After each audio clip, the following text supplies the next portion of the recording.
Hello everyone, welcome back in computer literacy class.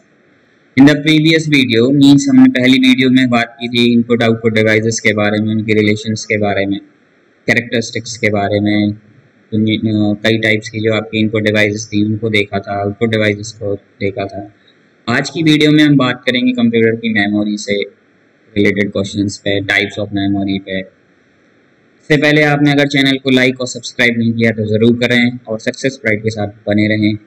चलिए start करते हैं आज की class, that is memory in computer. Memory unit जो फर्स्ट टॉपिक है आपका, that is memory unit. Memory unit है क्या? मेमोरी के आगे जो वर्ड लिखा है unit, it is use for what? Unit means होता है रिप्रेजेंट करना। किसी चीज़ को रिप्रेजेंट करने के लिए हम यूनिट का यूज़ करते हैं। जैसे बल को रिप्रेजेंट करने के लिए यूनिट की यूज़ की जाती है न्यूटन। ऐसे ही मेमोरी को रिप्रेजेंट करने के लिए जो यूनिट यूज़ की जाती है उसे मेमोरी यूनिट कहते हैं। और इस मेमोरी यूनिट में बहुत सारी हैं। जैसे एक पहला है बिट। सबसे छोटी यूनिट अगर कोई है मेमोरी को रिप्रेजेंट करने के लिए, सबसे छोटी स्टोरेज डिवाइस कोई है तो वो है बिट। ठीक है, बिट, एक बिट में दो पॉसिबिलिटीज हो सकती है। एक होती है 0 और एक हो सकती है 1। दो पॉसिबिलिटीज हो सकती है 1 बिट। ठीक, 1 रिप्रेजेंट करता है ऑन को और 0 रिप्रेजेंट करता है ऑफ को। उसके बाद आता है 4 बिट्स का कलेक्शन। 4 बिट्स का जो कलेक्शन होता है उसे निबल बोलते हैं। ठीक, it is the collection of 4 bits.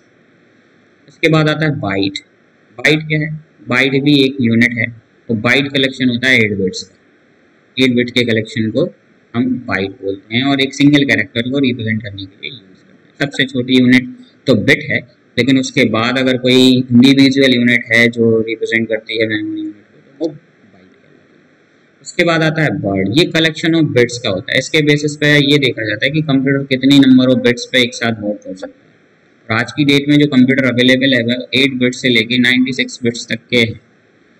ठीक, नॉर्मली जब हम कंप्यूटर खरीदने जाते हैं तो हम कहते हैं 32 बिट्स प्रोसेसर, 64 बिट्स प्रोसेसर। तो ये डिपेंड करता है इसी पे, ये वर्ड्स को कितनी नंबर ऑफ बिट्स पर एक साथ वर्क कर सकते हैं। आगे बात करते हैं और भी कुछ यूनिट्स हैं जैसे किलोबाइट्स है। ठीक, तो एक जो किलोबाइट है वो 1024 बाइट्स के इक्वल है। और अगर हम इसे बिट्स में कन्वर्ट करें तो 1024 इंटू 8 तो कितना हो जाएगा? 8196 बिट्स को हम एक किलोबाइट्स कहते हैं। सेम ऐसे ही अगर 1024 हम किलोबाइट्स यूज़ कर रहे हैं तो एक मेगाबाइट के इक्वल हो जाती हैं। 1024 मेगाबाइट्स ले रहे हैं तो एक किलोबाइट गीगाबाइट्स हो जाती हैं। 1024 गीगाबाइट्स हैं तो एक टेराबाइट के इक्वल होते हैं और 1024 टेराबाइट एक पेंटाबाइट के इक्वल होते हैं। तो ये इनसे क्वेश्चन भी कई बार पूछे जाते हैं, तो याद रखिए इनसे क्वेश्चन पूछ जाएंगे। बिट्स के फॉर्म में पूछे जाएँ, बाइट्स के फॉर्म में पूछे जाएँ तो आपको कन्वर्जन करके आंसर देना है। ठीक, अब हम बात करते हैं मेमोरी की। मेमोरी है क्या? जैसे हमारा ब्रेन है, ह्यूमन ब्रेन्स की हम बात करें तो ह्यूमन ब्रेन बहुत सारी चीज़ों को याद कर लेता है, स्टोर कर लेता है। सेम वे में कंप्यूटर में भी एक डिवाइस है जिसे हम मेमोरी कहते हैं। और मेमोरी का काम क्या होता है? इंस्ट्रक्शंस और डेटा। क्योंकि कंप्यूटर किस पे वर्क करता है? डेटा पे वर्क करता है और इंस्ट्रक्शंस पे वर्क करता है।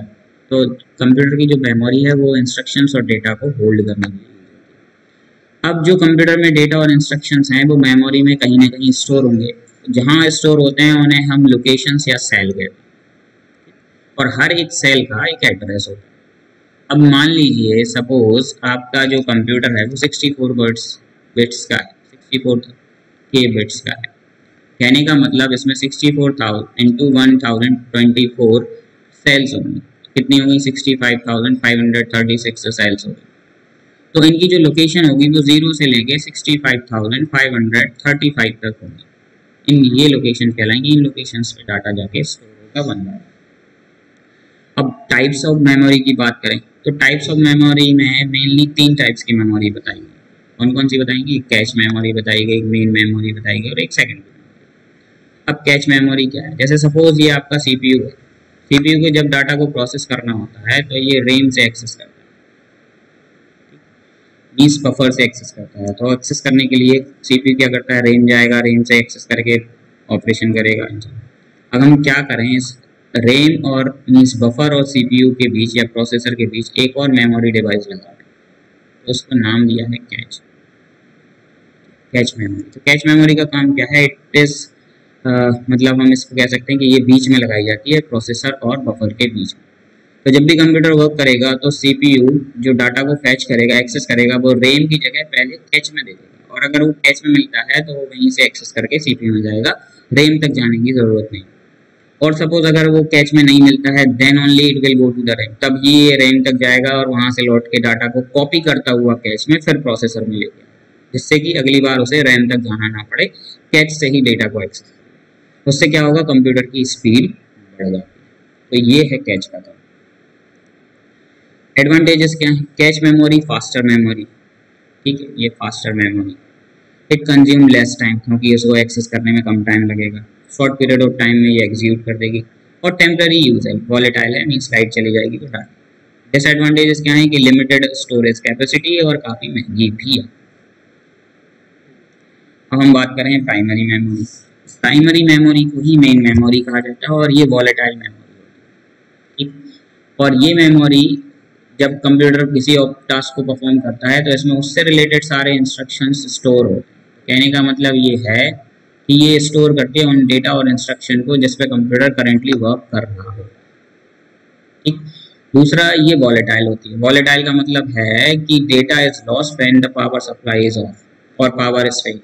अगर लाइट चली जाती है तो इसके अंदर जो भी डेटा स्टोर होगा वो लॉस होगा, क्योंकि ये बनी किससे होती है, सेमीकंडक्टर। सेमीकंडक्टर का काम ये है कि जब तक इसको सप्लाई मिलती रहेगी ये वर्क करेगा, नहीं तो बंद हो जाएगा, ठीक। अब जो प्राइमरी मेमोरी है इसमें दो है, एक रैम है और एक रोम है। ये दो तरह की प्राइमरी मेमोरी होती है। प्राइमरी मेमोरी की कुछ कैरेक्टरिस्टिक्स हैं, जैसे मेन मेमोरी के नाम से जानते हैं, ये वॉलेटाइल होती है। कहने का मतलब कि स्विच ऑफ हुआ तो case power is switch off तो डेटा इज लॉस्ट, ठीक है। वर्किंग मेमोरी कहते हैं इसी को। फास्टर है, सेकेंडरी मेमोरी थोड़ी स्लो होती है, ये ज़्यादा है, और इसके बिना कंप्यूटर वर्क नहीं कर सकता, इसका होना कंप्यूटर में बहुत ज़रूरी है। अब बात करते हैं रैम की। रैम का as the name suggest, RAM का मतलब क्या है, रैंडम एक्सेस मेमोरी। रैंडम का मतलब होता है अनप्लान्ड मेमोरी, जिसके लिए आप कोई प्लानिंग ना कर सकते। कहने का मतलब सपोज कोई एक सपोज हमारे पास एक रैम है। रैम क्या होती है, सेल्स होती है, सेल्स जिसमें डेटा को हम स्टोर करते हैं। तो अगर आपकी ये एक रैम है, ठीक है, और इसमें नंबर ऑफ सेल्स हैं, इस पर्टिकुलर सेल में डेटा स्टोर है, तो ऐसा नहीं है कि अगला डेटा इसके बाद वाली सेल में ही स्टोर है। रैंडमली मीन्स कोई प्लानिंग नहीं है कि ये किस सेल पे जाके, जहाँ डेटा स्टोर है उसको छोड़ के किसी और सेल पे जाके ये डेटा को स्टोर कर सकती है, इसलिए इसको रैंडम एक्सेस मेमोरी कहते हैं, ठीक है। और वॉलेटाइल है, आपको बताया कि जैसे ही लाइट जाएगी तो इसके अंदर जो भी डेटा है वो लैप्स हो जाएगा, खत्म हो जाएगा या इरेज हो जाएगा।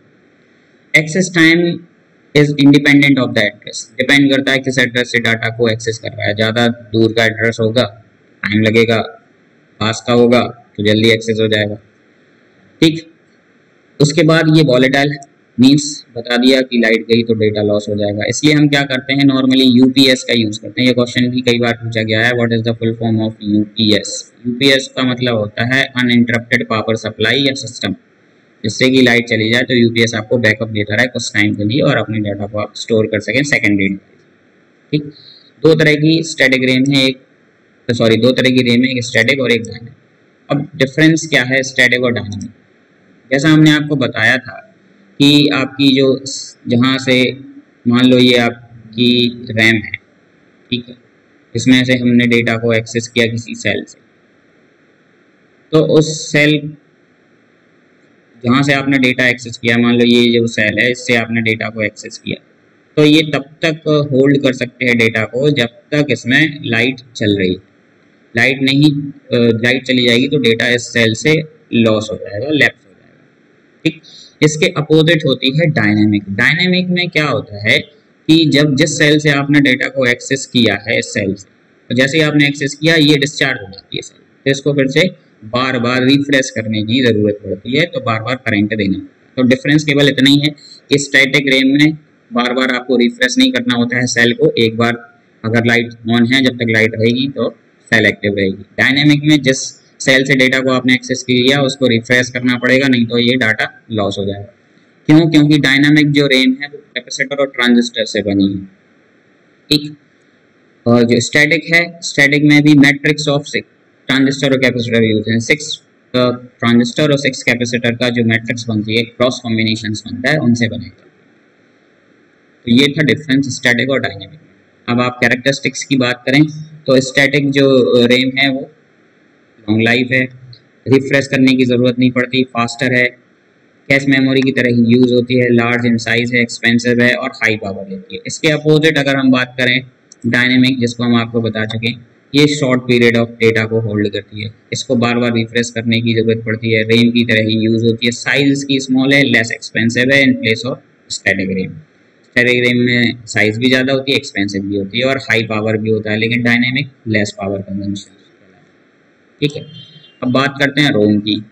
एज द नेम सजेस्ट, रोम का मतलब क्या है? रोम का मतलब होता है रीड ओनली, ऐसी मेमोरी जिसे आप केवल रीड कर सकते हैं, राइट नहीं कर सकते।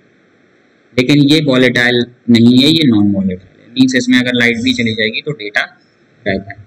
और ये बेसिकली तब इसके लिए बनाई जाती है कि कंप्यूटर में प्री डिफाइंड कुछ इंस्ट्रक्शंस होते हैं जिसके बेसिस पे कंप्यूटर वर्क करता है, तो वो सारे इंस्ट्रक्शन इसमें ही स्टोर कर दिए जाते हैं।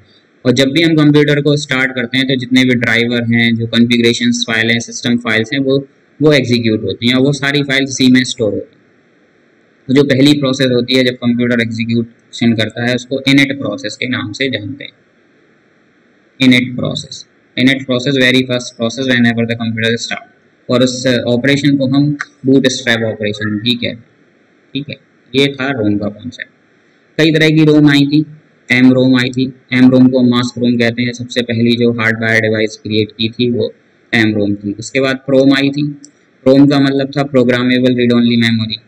ठीक, एक बार आप इसको मॉडिफाइड कर सकते हैं, ये कॉन्सेप्ट था कि आपने एक रैम खरीदी तो आप उसको एक बार अगर आपने उसको प्रोग्राम कर दिया, इंस्ट्रक्शन उसमें डाल दिए, तो आप उसको दोबारा से रीप्रोग्राम नहीं कर सकते। ठीक, एक और टाइप है ई प्रोम। ई प्रोम का मतलब होता है इरेजेबल प्रोग्राम।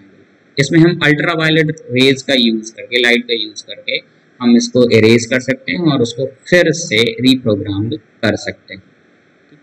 ई प्रोम में क्या था? Electrically erasable. ठीक, इसको हम लाइट के थ्रू इरेज कर सकते हैं और उसको रीप्रोग्राम कर सकते हैं, और उसकी इरेजिंग और रीप्रोग्रामिंग में टोटल जो मैक्सिमम टाइम लगता है वो 4 से 10 मिली सेकेंड्स का। एडवांटेजेस क्या हो गए रोम के? नॉन वॉलेटाइल है, can not be accidentally change है, चीपर है रैम से, इजी टू टेस्ट है, रिलायबल है। ठीक है, ये इसके कैरेक्टरिस्टिक्स हैं, एडवांटेजेस हैं। सेकेंडरी मेमोरी की बात करें तो नॉन वॉलेटाइल है, जिसमें हम परमानेंटली डेटा को स्टोर कर सकते हैं, पोर्टेबल है, एक जगह से दूसरी जगह डेटा को हम ले जा सकते हैं। ठीक है, और ये कि अगर कंप्यूटर में सेकेंडरी मेमोरी नहीं है तो कंप्यूटर वर्क कर सकता है, लेकिन अगर प्राइमरी मेमोरी नहीं है तो कंप्यूटर वर्क नहीं करेगा। बहुत सारे एग्जाम्पल हैं जिसमें हम परमानेंटली डेटा को स्टोर करते हैं, जैसे फ्लॉपी है, सीडी है, हार्ड डिस्क है, पेन ड्राइव है, ये सब।